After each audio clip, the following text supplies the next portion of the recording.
रुपया गिर रहा है। 2000 के नोट कहीं दिखते नहीं हैं। महंगाई तो बढ़ती ही जा रही है।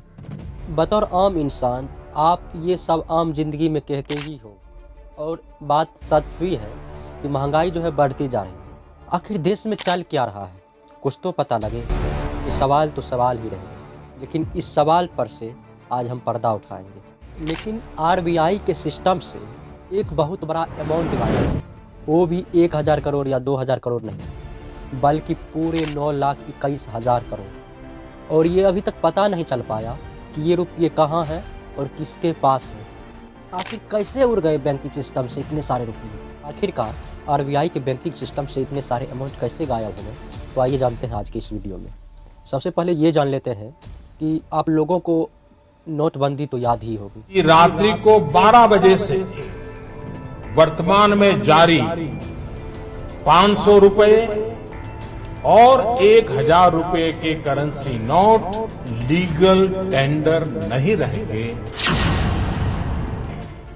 और कैसे कोई भूल सकता है नोटबंदी को? सरकार ने भली नीयत से नोटबंदी का फैसला लिया, और ये फैसला सही भी था कि जो ज़्यादा अमाउंट में पैसे स्टोर करके रखे थे वो पैसे एक्सचेंज करवाने आएंगे ही। लेकिन ऐसा बिल्कुल भी नहीं हुआ, क्योंकि आप लोग जानते हैं कि जिसको घपला करने की आदत होती है कोई भी तरीका निकाल ही लेता है घपला करने का। लालच चीज़ ही ऐसी है, आप लोग तो जानते ही होंगे। और यही वहाँ भी हुआ। काले धन वालों ने ऐसे लोगों को पैसे एक्सचेंज करने के लिए दे दिए जिनके पास थोड़े से भी पैसे नहीं थे, और उनका पैसा फिर से उन्हीं के पास आ गया। और आप लोग सोच रहे होंगे कि आपको ये बात हम क्यों बता रहे हैं। आखिरकार ये बात बताने के पीछे कोई तो रीज़न होगा, कोई तो कारण होगा।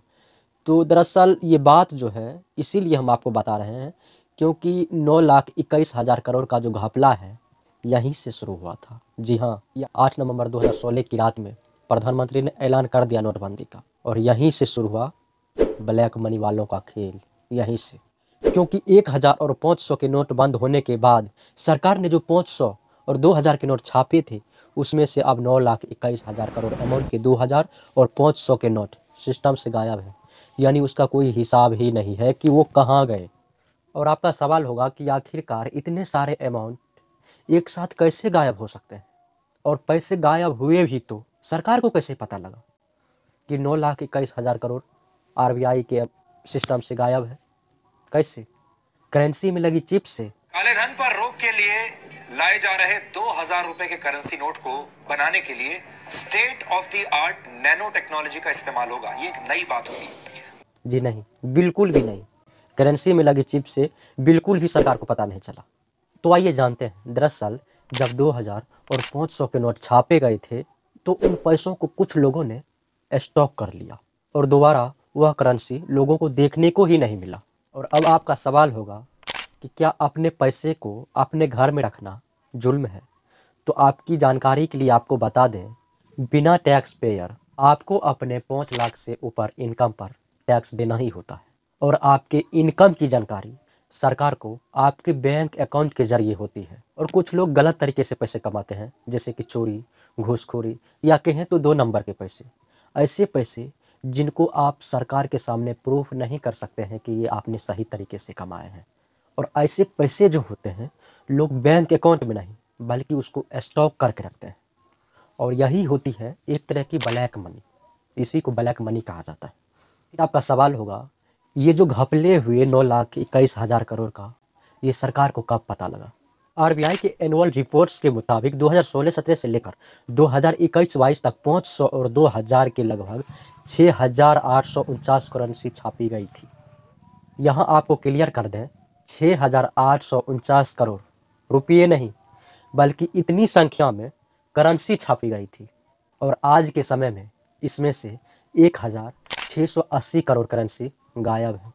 अगर 1,680 करेंसी को नोट में वैल्यू करें तो उसका अमाउंट होता है 9,21,000 करोड़। ये वही रुपए हैं जो आज गायब है। ये बात जो है सरकार को कैसे पता चली? क्या सरकार एक एक नोट गिनवाती है? तो नहीं। दरअसल जितने भी नोट छापते हैं 5-6 साल के बाद लोगों के हाथ आते जाते वह गलने वाली हालत में हो जाते हैं, और उनका मार्केट में चलना मुमकिन नहीं होता। वो पैसे चलते नहीं हैं। तो फिर क्या करती है आरबीआई? उन सब पैसों को मंगवा कर उसके बदले नए नोट प्रिंट कर देती है। और यहीं से ये चोरी पकड़ी गई। एक एग्जांपल लीजिए, जब आप धोबी को कपड़े देते हैं तो गिन के ही देते होंगे, फिर जब धोबी से आप कपड़े वापस लेते हैं तो गिन के ही लेते होंगे। अगर धोबी आपको कम कपड़े दिए तो आप पता लगा ही लेते हैं कि धोबी हमको कम कपड़े दिए हैं। ठीक उसी तरह आरबीआई भी काम करती है, और ये मुद्दा है 2016 के बाद जो भी करेंसी प्रिंट हुई, आरबीआई ने उसे मंगवाया नष्ट करने के लिए। वो रुपया ना तो आरबीआई के पास वापस आया और ना ही कहीं मार्केट में सर्कुलेशन में दिख रहे हैं, और यहीं से आरबीआई ने ये चोरी पकड़ी। लेकिन आखिरकार ये रुपये है कहाँ? आपके आसपास किसी व्यापारी के पास? हाँ, मैं मजाक नहीं कर रहा हूँ, सही बोल रहा हूँ। दरअसल 2019 में एक इत्र व्यापारी के घर जब ईडी ने रेड मारा तो उसके घर 195 करोड़ कैश बरामद हुई। And news now from Uttar Pradesh, and raids at the premises are linked to a businessman who supplies perfume manufacturer Piyush Jain with raw materials have recovered 100 and... इतना ही नहीं, उन्होंने कैश गिनने के लिए मशीन तक लगा रखी थी। इसी कड़ी में बंगाल की मंत्री प्रथा चटर्जी के करीबी अर्पिता मुखर्जी के फ्लैट से ईडी को 50 करोड़ कैश मिला था। इसलिए आज का नया खौफ लोगों के बीच ईडी का हो गया है। लेकिन क्या आप जानते हैं, इन सभी घपलों का अंदाजा सरकार को 2019 में ही हो गया था, और इसी वजह से साल 2019 के बाद से 2000 के नोट छपने बंद हो गए, और जो नोट अभी सर्कुलेशन में होने चाहिए वो भी देखने को नहीं मिलते। और आपको पता चल ही गया होगा कि आखिरकार ये नोट गए कहाँ। अगर आंकड़ों के मुताबिक आपको बताएं तो पिछले 6 सालों में 2000 के नोट 370 करोड़ नोट प्रिंट किए गए थे, जिसमें से लगभग आज 54 करोड़ नोट गायब है। इनकी वैल्यू लगभग 1,09,000 करोड़ रुपए है। अब इन 370 करोड़ नोट में से 102 करोड़ नोटों को 6 साल के बाद आरबीआई द्वारा नष्ट या खत्म कर दिया गया, जिसके बाद लगभग 268 करोड़ 2000 के नोट सर्कुलेशन में होनी चाहिए। यानी मार्केट में लोगों के पास 268 करोड़ में से सिर्फ 214.2 करोड़ नोट की डेटा के हिसाब से मार्केट में है। मतलब साफ है कि 54 करोड़ नोट जिनकी वैल्यू 1,08,000 करोड़ है, जो आरबीआई के सिस्टम से सीधे सीधे गायब है। अब कहाँ गायब है, ये बहुत बड़ा सवाल है।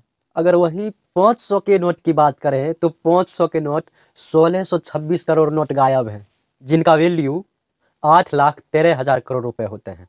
इतना अमाउंट सुनकर आपके भी होश उड़ गए होंगे। भले ही इस बात पर यकीन करना नामुमकिन है, लेकिन ये बिल्कुल सच है। अब आपको कुछ साल पीछे ले चलते हैं। आपको याद होगा मोदी जी का वो वादा, जब उन्होंने कहा था कि हम सभी के अकाउंट में इतना रुपया डालने वाले हैं। मेरे कांकेर के भाइयों बहनों, मुझे बताइए कि हमारी चोरी किया हुआ पैसा वापस आना चाहिए कि नहीं आना चाहिए? ये काला धन वापस आना चाहिए? ये चोर लुटेरों से एक एक रुपया वापस लेना चाहिए? इस रुपयों पर जनता का अधिकार है कि नहीं है? ये रुपया जनता के काम आना चाहिए। अरे एक बार ये जो चोर लुटेरों के पैसे विदेशी बैंकों में जमा है ना, उतने भी हम रुपये ले आए ना, तो भी हिंदुस्तान के एक एक गरीब आदमी को मुफ्त में 15-20 लाख रुपए यूं ही मिल जाएगा। कितने रुपये? ये हमारे एमपी साहब कह रहे थे, रेलवे लाइन, ये काला धन वापिस आ जाए, जहां चाहो वहां रेलवे कर सकते। ये लूट चलाइए और बेशर्म होकर के कहते हैं सरकार आप चलाते हो, और पूछते मोदी को कि कैसे लाए। जिस दिन भारतीय जनता पार्टी को मौका मिलेगा, एक एक पाई हिंदुस्तान की वापस लाई जाएगी और हिंदुस्तान के गरीबों के लिए काम लाई जाएगी। ये जनता के पैसे हैं, गरीब के पैसे हैं। हमारा किसान खेत में मजदूरी करता है, उससे निकला हुआ धन है। लेकिन आखिर उन्होंने ऐसा कहा क्यों? आइए जानते हैं। दरअसल मोदी जी ने कहा था कि वो हमारे देश में 3,000 लाख करोड़ रुपया वापस लाने वाले हैं, तब उन्होंने सही कहा था। दरअसल ये बात एक रिपोर्ट के मुताबिक सामने आई थी कि स्विस बैंक में इंडियंस के 3,000 लाख करोड़ ब्लैक मनी के तौर पर जमा हैं।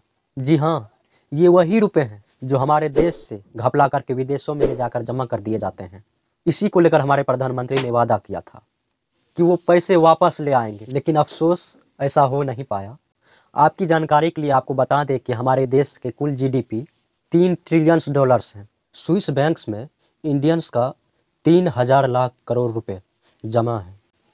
अगर इनको डॉलर्स में कन्वर्ट किया जाए तो लगभग होती है 4 ट्रिलियन डॉलर्स, जो कि हमारे देश के जीडीपी से कहीं ज़्यादा है। अब आप खुद सोच सकते हैं कि अगर इतना अमाउंट हमारे देश में वापस आ जाए तो हमारा देश कहाँ से कहाँ पहुँच सकता है, जिससे सभी भारतीयों के दिल में एक उम्मीद पैदा हुई थी कि काला धन वापस आएगा, लेकिन ऐसा बिल्कुल भी नहीं हो सका और लगे हाथ हमारे देशवासी ही बड़ा घपला कर दिया।